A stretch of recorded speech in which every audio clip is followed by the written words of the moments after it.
Hey everyone, I'm working to hit 2,000 subscribers and I need your help to get there.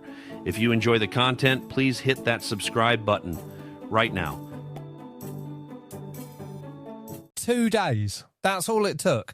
2 days after Brendon McCullum was stripped of the England Test job, the wreckage was already piling up at Edgbaston.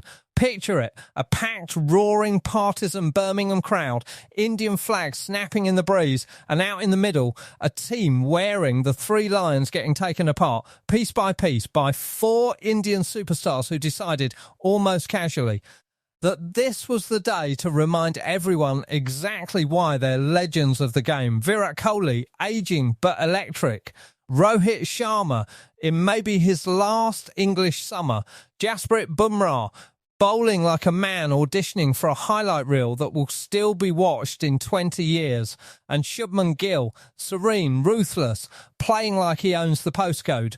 Because, in a sense, he does. The man made 430 runs in a single test on this exact square last year. This was England's reward for a T20 series they'd won 4-0. This was the real India turning up and turning England over. So let's talk about what actually happened, because there's a lot to unpack and none of it is comfortable if you're an England supporter. Brendon McCullum's power in this England setup has just been quietly, deliberately reduced. He is no longer the man steering the Test team. That job, the one he built Bazball around, the one that turned Test cricket into a knife-edge entertainment product, has been taken away from him. He remains, at least on paper, England's white ball coach, contracted through to the end of the 50-over World Cup in Southern Africa in the autumn of 2027. But less than 48 hours after that Test decision landed, his one-day side, the side he's still supposed to be building towards the World Cup, went out at Edgbaston and got outplayed by 6 wickets, beaten by a chase of just 2, quietly rotting for a while now, and everyone's been too dazzled by the T20 side's brilliance to notice. Because make no mistake, the gulf between England's white ball formats right now is stark. In T20s, under McCullum, England are world number 1. They've built a machine, fearless, fast, terrifying to bowl at. But strip away the format, put the same players in coloured kit for 50 overs a side, and suddenly you're watching a team that's lost 14 of its last 20 ODIs. 14 out of 20, even throwing in a creditable series win out in Sri Lanka back in January. That record reads like a team in crisis, not a team 18 months from defending, or in this case chasing, a World Cup.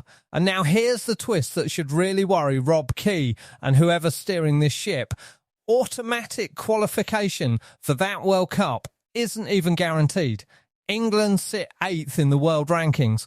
They need to stay in the top 9 just to avoid a qualifying tournament altogether. 8th. For a team that won the actual World Cup in 2019 and reached back-to-back finals not that long ago, the idea of England having to sweat over qualifying for the next one is almost unthinkable. The only thing keeping them calm right now is the sorry form of West Indies down in 10th. That's not security. That's a favour from someone else's misfortune. Now let's get into the game itself, because this wasn't just a defeat. It was a story of 2 completely different halves. One where England somehow, almost accidentally, gave themselves a puncher's chance, and one where India's superstar bowlers and batters calmly took that chance away. England's innings started as a horror show. From 61 without loss, they were suddenly 64 for 3. Then it got worse, 107 for 6, including a stretch so brutal it deserves its own highlight reel of shame. 3 wickets falling for just 3 runs in the space of 6 balls. 3 wickets, 3 runs, 6 balls. If you're an England fan watching that unfold live, you'd have been reaching for the remote, or the whiskey, or both. Ben Duckett got in and made 43, a decent contribution but nothing that steadied the ship. Jacob Bethel, thrust into a brand new Rollers opener, looked like a man wearing someone else's boots, clearly talented, clearly promising, but clearly not yet comfortable in a job he's still learning on live television. And then there was Jos Buttler, who on this very day became just the second England player in history to reach 200 caps for his country. A genuinely remarkable landmark, a career milestone that should have been front page news. Walked out and made five runs on the day he joined an elite club of two. Cricket has a cruel sense of timing, doesn't it? It hands you the honour and then immediately reminds you that none of it matters once Jasprit Bumrah has the ball in his hand. And what a spell Bumrah produced. His figures at the end read 1 for 31, numbers that on a stat sheet look almost pedestrian. But anyone who watched it knew those numbers were lying. Bumrah wasn't just economical, he was surgical, terrifying, unplayable in bursts, the kind of bowling that doesn't just take wickets, it plants doubt in a batting line-up's head for the rest of the innings. His solitary wicket, Harry Brook guided limply to slip, was the psychological blow that mattered most. Brook, remember, is the man being talked up as a future England captain in the wake of Ben Stokes stepping away from international cricket. This was not the innings a captain in waiting wants to be remembered for. So there England were, teetering, humiliated, staring at a total that might not have reached three figures with any real conviction, until Joe Root and Liam Dawson decided enough was enough. This is where the story turns, and it's genuinely one of the more remarkable partnerships England have produced in white ball cricket this year. Dawson, England's number 8, walked to the crease in the 22nd over into a genuine crisis. And instead of panicking, instead of throwing the bat and hoping, he did something almost unfashionable in modern white ball cricket. He defended. He absorbed pressure. He took more of the strike than Root, shielding one of the best batters in the world from the toughest of India's bowling. And in doing so, faced 83 deliveries in a single innings, more balls than he'd faced in his entire previous 9-match ODI career combined. Read that again. 83 deliveries in one innings, more than his whole career before this match put together. That's not just an innings, that's a rebirth. Dawson finished with 68, his highest score for England in any format at any level, an innings that will surely define how selectors think about him going forward. And at the other end, Root did what Root does. Dropped early on just 7, he made India pay for the reprieve in the way only a truly great player can. Since the start of 2025, Joe Root averages 70 in this format. 70. Numbers that put him in the conversation with the very best one-day batters on the planet right now, despite the fact that so much of the cricketing conversation around him gets swallowed up by his test match legacy. He finished unbeaten on 76, calm, correct, elegant, even amid the carnage happening at the other end, because once Dawson fell, pulling Axar Patel to deep square, the axe came down hard. Axar mopped up the tail with brutal efficiency. Adil Rashid, Jofra Archer and Josh Tong falling inside the space of just 6 deliveries from the same bowler. Root ran out of partners, stranded on his unbeaten half-century, and England were bowled out. For the 11th time in their last 19 ODIs. 11 times in 19 matches, all out. That is not a statistic that reflects a team that's remotely comfortable batting deep, and it's a statistic that should be keeping England's team management awake at night far more than a solitary defeat at Edgbaston. Axar Patel, by the way, wasn't just brilliant with the ball. 4 for 62. He then went out and smashed an unbeaten 57 with the bat to help finish the job. That's the kind of all-round, series-defining performance that separates genuinely world-class cricketers from merely good ones, and it's exactly the kind of performance England's own all-rounders simply couldn't match on the day. Because here's the thing that should really sting. On a pitch that offered plenty for the seamers, England looked a bowler light. And their all-rounders were comprehensively outperformed by India's. 259 should never ever be a total that requires India's best players to summon a rescue act. It should be a total England's bowlers strangle and suffocate.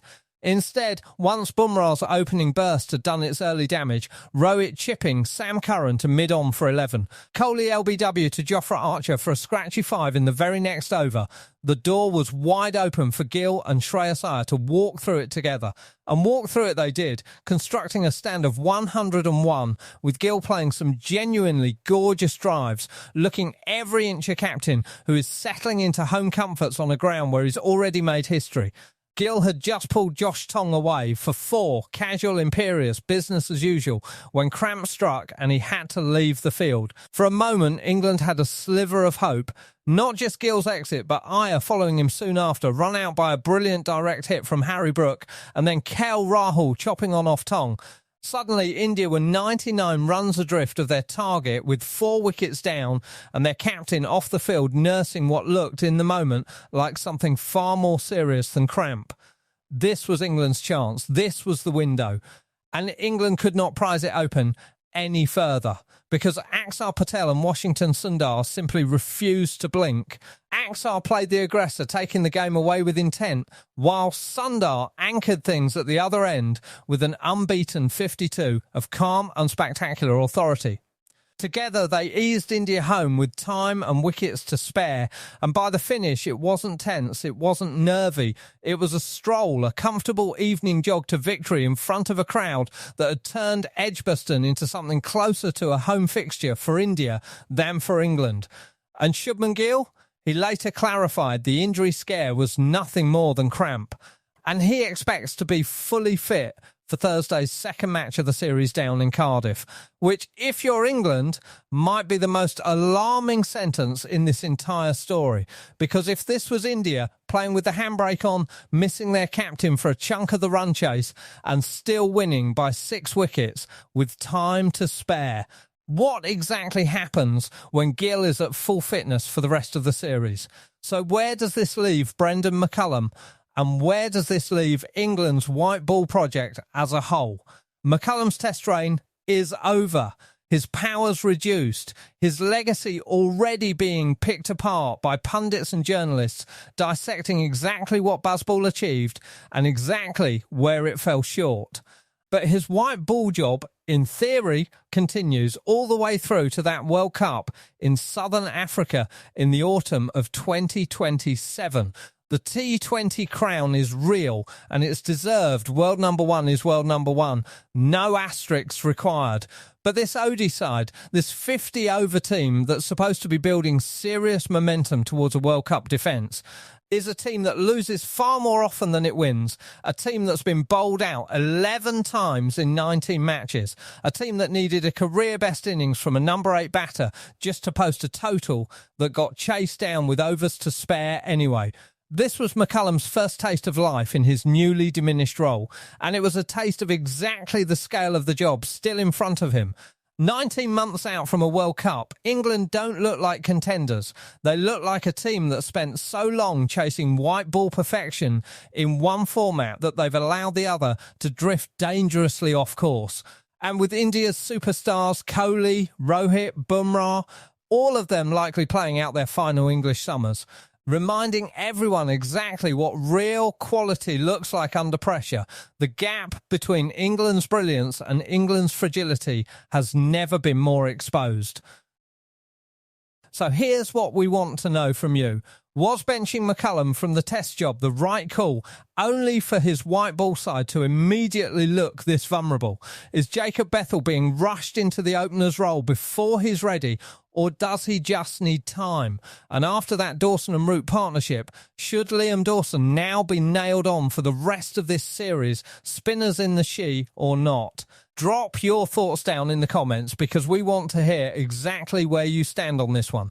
And if you enjoyed this breakdown, if you want more honest, no-nonsense, in-depth coverage of everything happening in and around the England cricket setup, do us a favour, smash that like button, drop a comment with your thoughts, and if you haven't already, hit subscribe and ring that notification bell so you never miss the next video. There's plenty more drama coming out of this series, and you do not want to miss it. See you in the next one.